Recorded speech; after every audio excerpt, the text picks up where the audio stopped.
Today, I am finally filming a video that I've been wanting to do for years. What took me so long, you ask?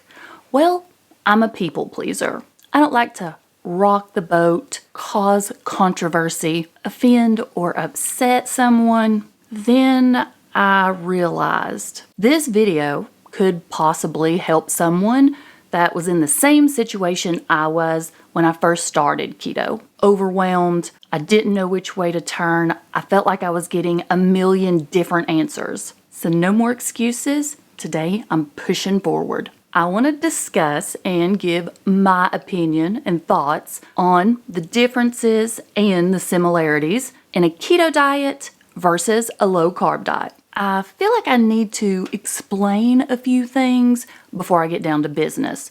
Don't go anywhere though, because this is a video you don't want to miss.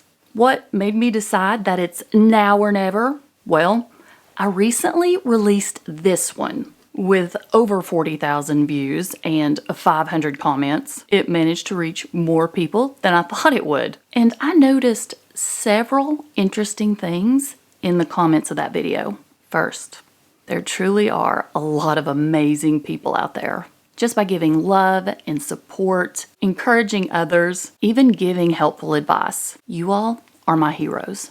Second, and the reason I'm doing the video, in the comments there were just so many contradictions, differences on what keto is and what low carb is. Don't get me wrong, I can completely understand where it comes from. It seems like everyone you talk to or even watch on social media gives a different set of rules you have to follow. Third, and unfortunately, these types of videos have a way of bringing out the die-hard keto fanatics, aka the keto police. You know the ones I'm talking about.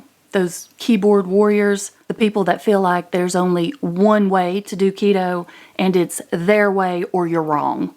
And to those people, I say, hello and welcome to my low-carb keto life. Here, I'll be sharing my opinion. And I feel like everyone has a right to form their own in a safe environment without fear of being harassed, shamed, or bullied. If you're one of those people who feel it's your way or no way, be kind and respectful of others. If you don't have anything nice to say, don't say anything at all. Also, I hate to break it to you, but there's more than one way to do everything in life, and that includes keto. I'm not a doctor or any type of healthcare professional, just someone who has been living a keto and low-carb lifestyle for over 4 years, managed to drop the weight, and I have kept it off. I think I covered it all. All you have to do is sit back, relax, and keep an open mind. I'm not one of those people that's going to throw a million different sets of rules at you and tell you you gotta follow them or you're just wrong, wrong, wrong. People make keto so much more complicated than it needs to be. Webster Dictionary defines a keto diet as high fat, moderate protein, and minimal carbohydrates. It goes into just a little bit more detail, explaining that as the body is deprived of carbs, it goes into a state of ketosis. And ketosis occurs when your body is burning fat as its energy source instead of glucose. And that is the goal of a ketogenic diet, getting your body into a state of ketosis and burning fat as fuel. That's it. Pretty simple, huh? So why does everybody overcomplicate it?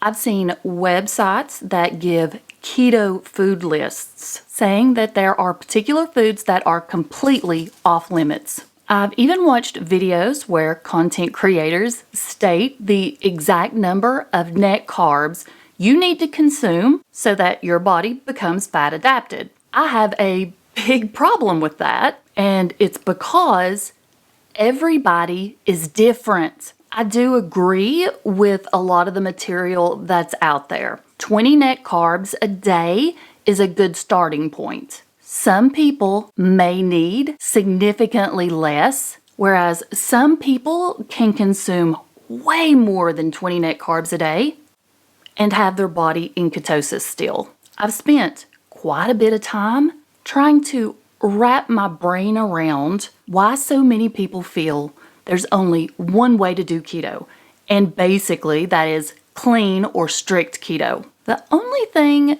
that I can come up with is the fact that when keto was initially introduced in the 1920s, it was being used in children with epilepsy to try to control their seizures. I can only imagine that the criteria, the list of foods, the amounts, the ratios, things to avoid, it was probably substantial and needed to be followed to a T. Like I said though, in the 1920s, it was in a medical setting for children with epilepsy. It was not being used for weight loss. Weight loss, seizures / epilepsy, they don't compare. So while I'm sure there was a list of do's and don'ts when it comes to what you can eat and what you can't in the 1920s, that doesn't really apply here. Because remember, the dictionary defines keto as high fat, moderate protein, minimal carbs. By depriving the body of those carbohydrates, it goes into a state of ketosis. What is ketosis? Your body is burning fat as energy, not glucose, not sugar. The great thing about keto is more and more information and research is coming out every day. And there's actually several healthcare professionals over here on this platform. They talk about how there's different ways to go about keto. It's all about finding the best fit for you and then making it sustainable. Not just a diet you're going to do for a few weeks. If it works for you, then you stick with it. And hopefully that vicious yo-yo cycling of diet stops. I'm living proof that you can make this sustainable and not deprive yourself. It doesn't have to be as restrictive as a lot of people make it out to be. Now, my number one tip for losing weight fast while doing a keto diet, if you're doing it for weight loss, obviously. Remember a second ago when I told you the definition of a keto diet was high fat, moderate protein, and low carbs. You can actually just eliminate those first two. Minimal carbs. The absence of carbs will put you into ketosis, making you fat adapted, burning fat as fuel. If it's possible for you to eliminate the high fat part of the definition, when your body does go into burning fat as fuel, if you're not consuming the fats, it has to pull them from somewhere. It's going to take the fat that's deposited on your body and use it first. But if you are consuming large amounts of fat, it's going to go for that source first. Just something to keep in mind.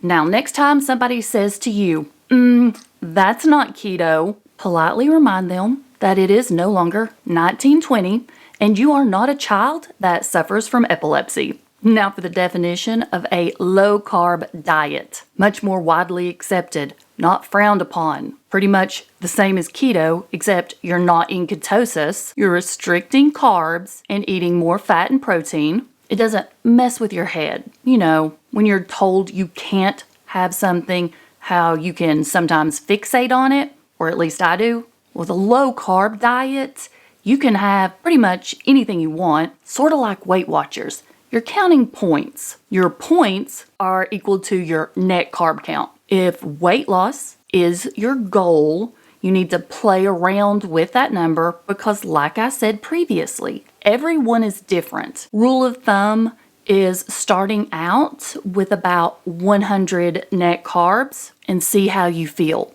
Are you losing weight? Do you need to come down a little bit? Did you lose all of your weight and you are still losing? Then you may need to increase your net carb count. Just my opinion, but a low carb diet is the exact same thing as a keto diet, but this time you're not in ketosis. You can still lose weight on a low carb diet and 100%, if your doctor says it's okay, make this something that you stick with, definitely sustainable. Keto and low carb diets aren't for everyone. If you tried clean keto and you weren't happy, modify it. As long as you're in ketosis, your doctor says it's okay, play around with different versions. Still not for you? Then try low carb. You still may not be happy and it may not be your cup of tea. That's okay, because the world we live in these days is giving us so many options. I encourage you to keep trying. Never give up. When you fall off plan, get right back on. I can just about promise you that you will eventually find your perfect fit, no matter which lifestyle it is. It took me about 45 years, but thankfully it came along. No matter what you decide to do, just know I've got your back. I want nothing but the best for you. I wish you all the happiness and success in the world. I'm on your side. This isn't a competition. It's not a race to see who gets there first. I don't know if I covered everything. If I didn't, if you have any questions, opinions, suggestions, tips, tricks, hacks, if you want to spread motivation and encouragement to others, go ahead, put it in the comments. Be that person. You may have the perfect words that someone needs to hear today, right now, at this very moment. And I hope somehow I have helped and encouraged you along your way. Whether you have been at this as long as I have or you're brand new, I want you to know it's okay. You're going to find it. It's coming. Don't give up. Go flood those comments. Give this video a like and remember to share, subscribe, hit the notification bell so that when I upload, you'll be alerted. Hopefully this video is going to come out the week of Black Friday and there will be a ton of deals, discount codes, and ways for you to save on your favorite low-carb keto items in the description box. I've had lots of companies reach out to me. Go stock up. I'll see you in the next video. Bye.